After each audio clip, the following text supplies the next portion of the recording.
మీ అందమైన ప్రయాణం ప్రారంభించండి. 39 మీరు తల్లిదండ్రి అవ్వాలనే కలలను సాకారం చేయడానికి సహాయపడుతుంది. హలో అండి, నేను మీ doctor Anusha Reddy, fertility expert, 49 fertility centre Warangal branch. Obesity వల్ల అంటే లావుగా ఉండడం వల్ల ప్రెగ్నెన్సీ రావడానికి ఏమైనా ఇబ్బంది అవుతుందా, ప్రెగ్నెన్సీకి వచ్చాక ఏమైనా కాంప్లికేషన్స్ అవుతాయా అన్న టాపిక్ గురించి నేను మీ doctor Anusha Reddy, fertility expert, 49 fertility centre Warangal branch. ఈ రోజు మనం ఈ టాపిక్ గురించి మాట్లాడుకుందామండి. చాలా మంది ఇంకొక డౌట్ కూడా అడుగుతుంటారు. వాళ్ళు రేపు చాలా కామన్గా బరువు తగ్గడానికి ఇంజెక్షన్స్ తీసుకుంటున్నారు. సో ఇలాంటి ఇంజెక్షన్స్ తీసుకుని వెయిట్ లాస్ అయ్యే క్రమంలో ప్రెగ్నెన్సీ వస్తే సేఫేనా, బేబీకి ఏమైనా సైడ్ ఎఫెక్ట్స్ ఉంటాయా అన్న టాపిక్ కూడా ఈరోజు మనం ఈ వీడియోలో డిస్కస్ చేద్దాం. ఫస్ట్, ఒబెసిటీ వల్ల ఎగ్ మీద, స్పర్మ్ మీద చాలా ఎఫెక్ట్ పడుతుందండి.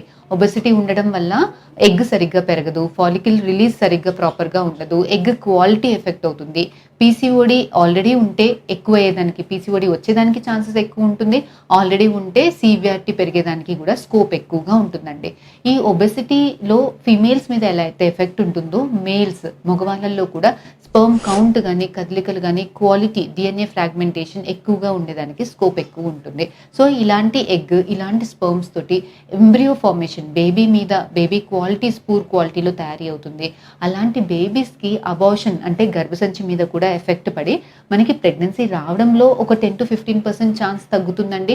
ప్రెగ్నెన్సీ వచ్చాక కూడా అబార్షన్ అయ్యేదానికి అందరికీ అవుతుందని కాదు, కానీ ఒక 10 మందిలో మిగతా వాళ్ళకి ఇద్దరికి అవుతే వీళ్ళకి ముగ్గురికి అయ్యేదానికి, అంటే ఒక 10-15% ఛాన్స్ అనేది అబార్షన్స్ అయ్యేదానికి కొంత స్కోప్ అనేది ఎక్కువగా ఉంటుందండి.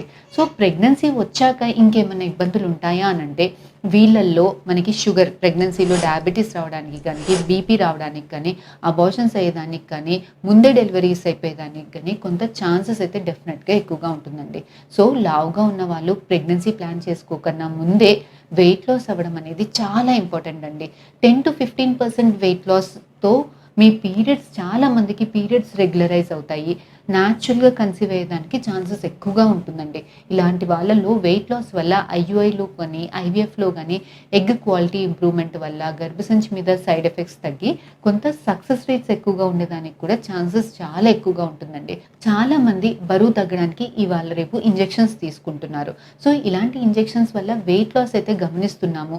సైడ్ ఎఫెక్ట్స్ కొంత కామన్గా కొన్ని సైడ్ ఎఫెక్ట్స్ ఉంటున్నాయి, కానీ ఇలాంటి ఇంజెక్షన్స్ తీసుకున్నప్పుడు ప్రెగ్నెన్సీ కన్ఫర్మ్ అయ్యి, వెయిట్ లాస్ వల్ల పీరియడ్స్ రెగ్యులరైజ్ అయ్యి ప్రెగ్నెన్సీ కన్ఫర్మ్ అవుతే సేఫేనా అంటే సేఫ్ అయితే కాదండి. ఒకవేళ మీరు కన్సీవ్ అయితే ఇమీడియట్గా మీ డాక్టర్ దగ్గర ఫర్దర్ డోసెస్ స్టాప్ చేసి మై గైనకాలజిస్ట్ ఆబ్స్ట్రిషన్స్ తోటి కన్సల్ట్ అవ్వాల్సింది ఉంటుందండి.